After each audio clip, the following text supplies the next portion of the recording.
आपको पता भी नहीं कि पलक झपकते ही ये ज़िंदगी ख़त्म हो जाती है।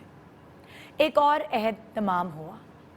तारिक अज़ीज़ साहब, जिनकी आवाज़ की बुनियाद पर पीटीवी ने अपने होने का एहसास दिलाया, अपने होने का ऐलान किया। फर्स्ट पीटीवी अनाउंसर तारिक अज़ीज़ साहब हम में नहीं रहे। कल जब मैं ऐसे ही अपना मोबाइल खोल रही थी तो मैंने वहाँ एक न्यूज़ पढ़ी कि तारिक अज़ीज़ साहब का इंतकाल हो गया। तो मैंने कहा शायद फ़ेक न्यूज़ होगी। फिर मैं अपनी अम्मी को डायलिसिस पे हॉस्पिटल लेकर गई थी तो वहाँ टीवी पर हर तरफ न्यूज़ चैनल्स चल रहे थे जो उनमें तारिक अज़ीज़ साहब के बारे में बताया जा रहा था। और फिर मेरे दिमाग में उनके वो दिन जब वो मेरे शो पे आए थे, कुछ 10 साल पहले की बात है, वो दिन घूम गए। लिटरली ये वो लेजेंड हैं जिनको मैंने बचपन से देखा है। आपको पता है इन्होंने रिकॉर्ड कायम किया 30 साल तारिक अज़ीज़ शो और बज़्म तारिक ये करते रहे। 30 साल 30 ईयर्स कोई कम अरसा नहीं होता एक शो को लेके चलने में। इनके शोज़ के वो सेगमेंट, मिजाज आशनाई, बहुत सारी ऐसी चीज़ें हम अपनी फैमिली गैदरिंग्स में किया करते थे। इतना लाइवली शो होता था। इनका एक मुनफरिद स्टाइल सबसे नुमाया था और इसीलिए इनको सबसे मुनफरिद दिखाता था क्योंकि इनका स्टाइल कोई और कॉपी कर ही नहीं पाता था। एक्टिंग 25 फिल्में की, एक्टिंग की 25 फिल्मों में इन्होंने डायरेक्ट भी किए हैं इन्होंने शोज़।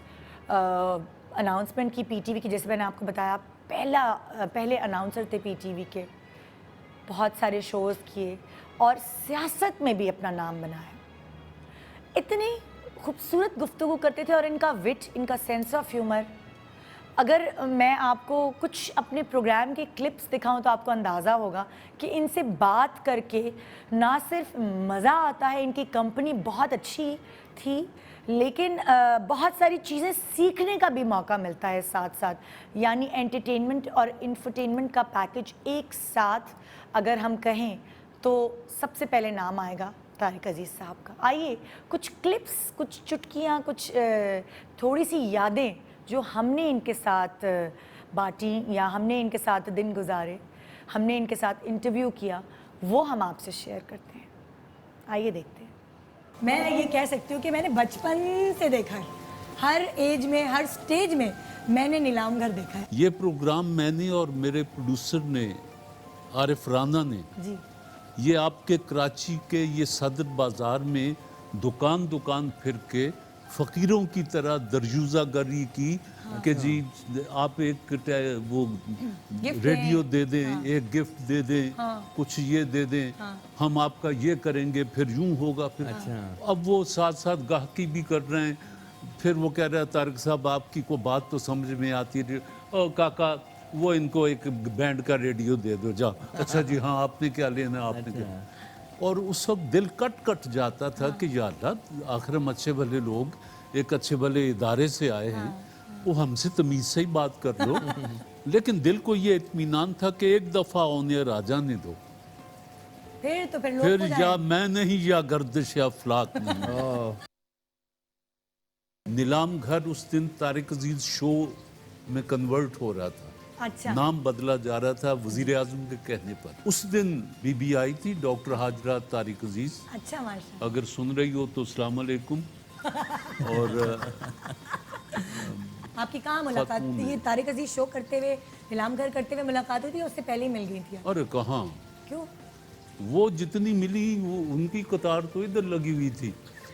ये मेरी माँ और बहनें इधर कहीं पेशावर से ढूंढ ढांड के इससे ले आई।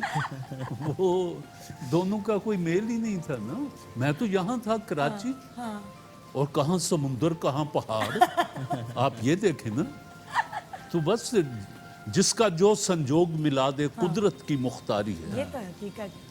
वैसे एक बात बताऊं आपको निदा, के मर्द की उम्र उतनी होती है जितनी वो महसूस करता है। क्या बात। और खातून की उम्र उतनी होती है जितनी वो दिखाई देती है। तो आपका कोई यादगार शो आपके जहन में है कि ये वाला शो मेरा ठासू हुआ, दबा के किया मैंने? वैसे तो प्रोफेशनल आदमी अपने हर शो में उतनी ही मेहनत करता है, लेकिन एक शो मुझे नहीं भूलता। ये आपके रंगून वाला हॉल कराची में ही शो कर रहा था।